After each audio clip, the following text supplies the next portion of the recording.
किरण दादा, आता मॅचकडे आपण जाऊया. कारण तुमचा संघ जेव्हा मैदानामध्ये उतरतो तेव्हा चर्चा होते सध्या हा संघ फॉर्मला आहे. याचं राज काय नक्की संघाबद्दल एवढी स्तुती होते प्रेक्षकांमधून?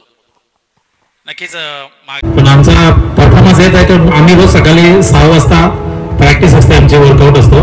क्रिकेट खेळून झाल्यानंतर वर्कआउट आणि डेली आम्ही आता प्रॅक्टिस सुरू केलेली आहे. आणि मुख्य म्हणजे मैदानामध्ये उतरल्यानंतर कॉन्फिडन्स असायला हवा की किती मोठा खेळाडू असू दे आपण ही मॅच जिंकू शकतो आणि त्या कॉन्फिडन्सने आम्ही खेळत असतो.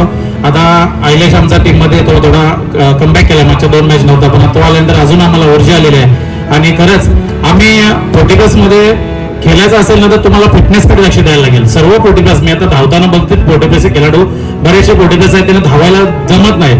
तर तुम्हाला जर तुम्ही वर्कआउट करा, मॉर्निंगला घ्या, संध्याकाळचं सेशन घ्या, तुम्ही डेली जर प्रॅक्टिसमध्ये केला तर आपण अजून 10 वर्ष केलो. यंगस्टरच्या समोर आम्ही यंग वाल्यांच्या सोबत प्रॅक्टिस, मी स्वतः आता आदित्य पाटील, बामणनगरीचा ओमकार नाईक यांच्या बॉलिंगवर मी डेली संध्याकाळी प्रॅक्टिस करत असतो. त्याच्यामुळे मला अजून कॉन्फिडन्स मला हाय झालेला आहे.